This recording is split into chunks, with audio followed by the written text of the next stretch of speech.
3 days into the silent treatment, Derek, my fiancé and CEO, greenlit his assistant's pitch for a self-driving road trip he expected me to flip. Like always, I didn't. A month later, he came back and saw it. I wasn't the same. He backed Molly, stole my project, and thought I'd explode. I didn't. I just helped her draft the proposal. He trashed everything I built, just so she could snag her year-end bonus. I didn't fight back. Took the blame. Took the hit. Molly was all smug. See?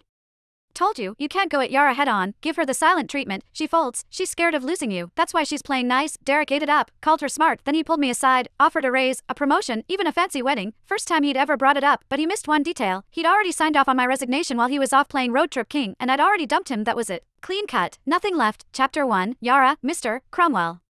Needs this proposal ASAP. Sorry to bug you, but finish it before you head out. Molly Leach, Derek's assistant, dropped a fat stack of papers on my desk, all chipper like we were besties. I took them, got it. She wasn't done, still smiling. She threw in, Mr. Cromwell and I have a client meeting later. Just leave the docs on his desk. Oh, and tidy up his office before you go. Then she strutted off like she owned the floor. Heels clicking, mood sky high around me. The office fell quiet. My co-workers shot me that awkward look, half pity, half helpless. Everyone knew Derek Cromwell, CEO of Vantro Corp, was my fiancé. Everyone also knew he blatantly played favorites, and Molly was his number one. He'd yanked her from another firm, made her director, then handed her $1 million project I'd busted 2 months bringing in and prepping. When I pushed back, he called a team vote, thinking everyone would back him. Wrong. The whole team voted for me, except him. Molly got 1 vote.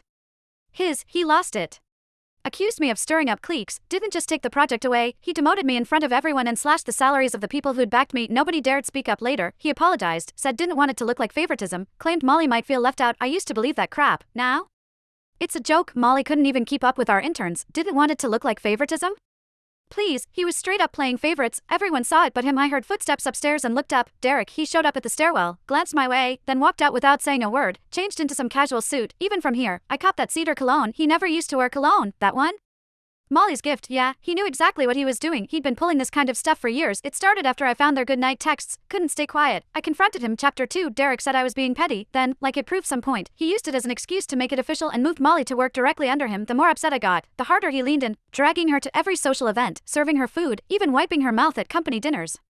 When we fought, he'd ice me out. When I apologized, he'd round up his buddies to lecture me like I was some jealous mess. For a while, I actually blamed myself, thought maybe I wasn't generous enough, thought maybe that's why we ended up here. But on day 3 of one of his silent treatments, when I was too sick to even sit up and he still packed his bags for a trip with Molly, I gave up. That's when it hit me. He wasn't trying to be noble, he just used my pettiness as a shield so he could keep doing what he wanted without feeling guilty. Even if I hadn't caught those late-night chats, he would have just found another excuse to be with her. After their latest business trip, they were still grabbing dinner, drinks, playing tennis, same routine.